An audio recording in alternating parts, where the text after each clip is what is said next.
इस सत्संग कड़ी को आगे बढ़ाते हुए निवेदन करते हैं आश्रम निवाई से पधारे हुए परम सद्यो संत श्री उचित साहब जी को भी 10 मिनट में अपने विचार रखेंगे। हम आप सब भाई बहन उनके विचार को श्रवण करेंगे। बोलिए गुरु महाराज की।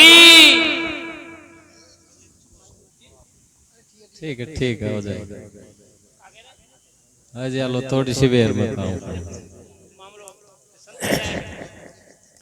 बोले सदगुरु देव की जय। परम पूज्य साहिब जी मुद मंगलमय संत समाज सज्जनों और देव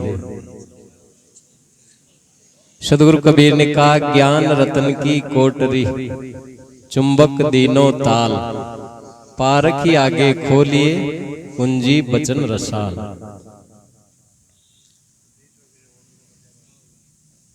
मनुष्य का हृदय रत्नों की कोठरी ज्ञान रूपी रत्न,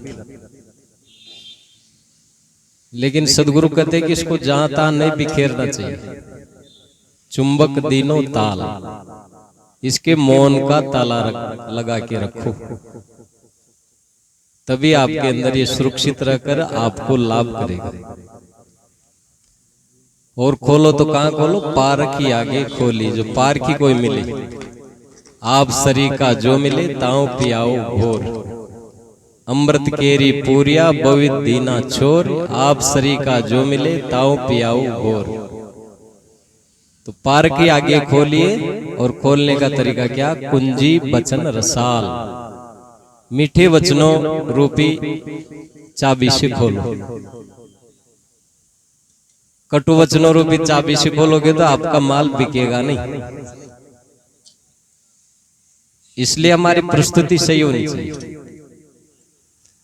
तो साहिब पात्र का भी ध्यान रखते हैं, इसलिए साहिब जगह जगह कहते हैं मूर्ख के सिकलावते ज्ञान गांठ का जाए, कोयला होए न उजरा जो सोमन साबुन लाए। मूर्ख को सिखाने पर अपना ज्ञान ही चला जाता है। जैसे कोई कोयलों को धोए सोमन साबुन लगा के, तो व्यर्थ का परिश्रम करेगा। मूर्ख कौन है? आध्यात्मिक भाषा में कहे तो जो मोह करता है वही मूर्ख है। मोह करना मूर्खता आध्यात्मिक भाषा में। और मोह से ही सारे दुख उत्पन्न होते हैं, और मोह बड़े बड़े लोगों को दुखी किया। राम और सीता इस मोह के कारण ही दुखी है। महाभारत कार ने कहा कि असंभवे हेममय जंतोस राम तथापि लुलभ्यो रामो मृगाए। असंभव है सोने का मृग होना, लेकिन राम जैसे विचारवान भी इसमें मोहित हो गए। तो मोहित हो गए तो दुखी तो उठाए। शास्त्रकारों ने कहा, एक ग्रंथ प्रमाण वार्तिक, उसमें बताया कि मूर्ख के 5 लक्षण होते हैं। वेद प्रमाण्यम कसित कृत वेद है, स्नाने धर्मिच्छा जातिवादा अवलेप, संताप आराय पाप हाने चेत, द्वस्त प्रज्ञानाम पंचलिंगानि जाडे। इसका अर्थ होता है जो वेद को स्वतः प्रमाण मानता है वो भी मूर्ख है। किसी पुस्तक को प्रमाण मानना, विवेक को प्रमाण नहीं मानना, वो भी मूर्खता की श्रेणी में आता है।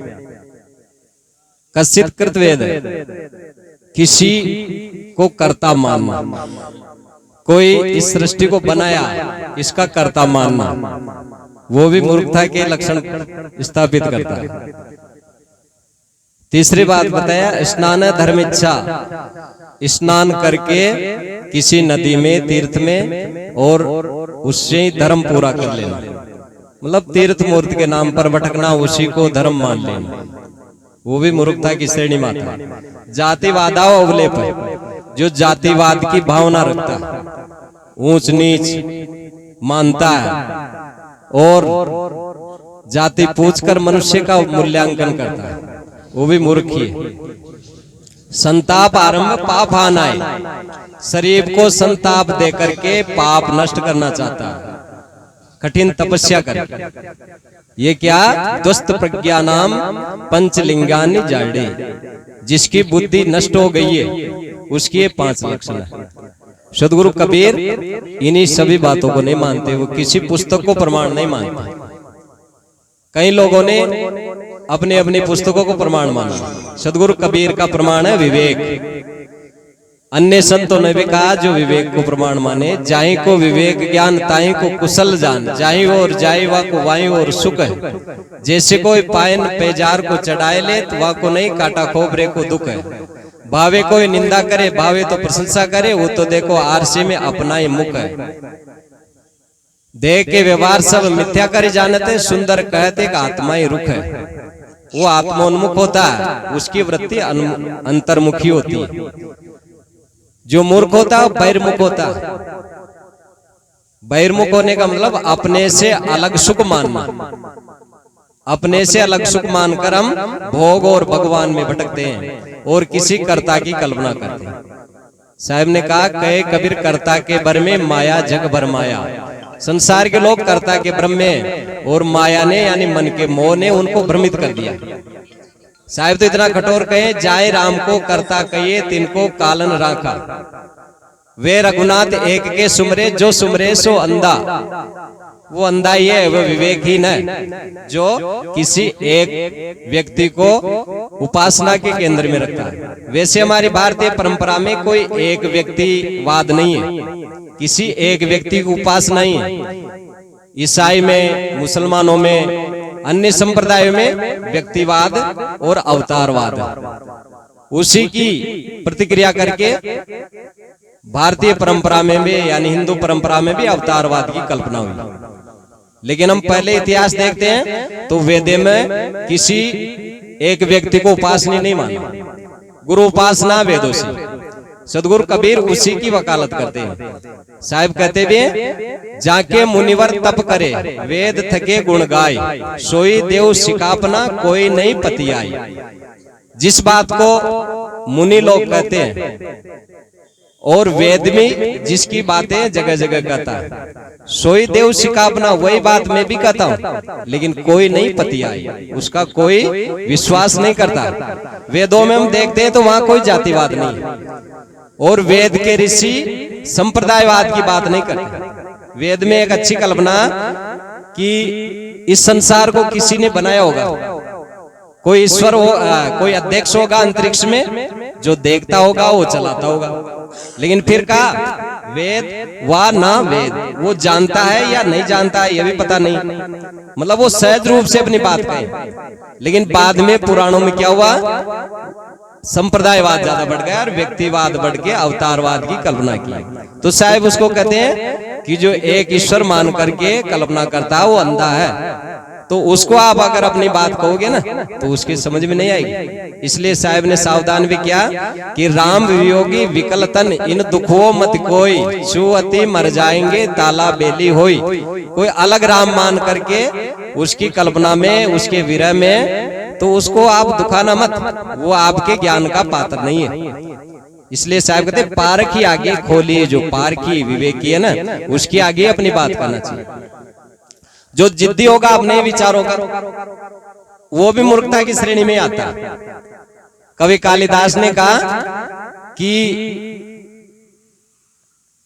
कवि कालिदास एक जगह थे राजा भोज के दरबार में, तो रानी बात कर रही थी अपनी सहेली से। राजा भोज की रानी का नाम था भानुमति। तो बात कर रही थी तो बीच में राजा भोज चले गए। तो रानी ने राजा को कहा कि आओ मूर्ख। तो राजा एकदम शर्मिंदा हो गया कि शायद हम गलत जगह गए।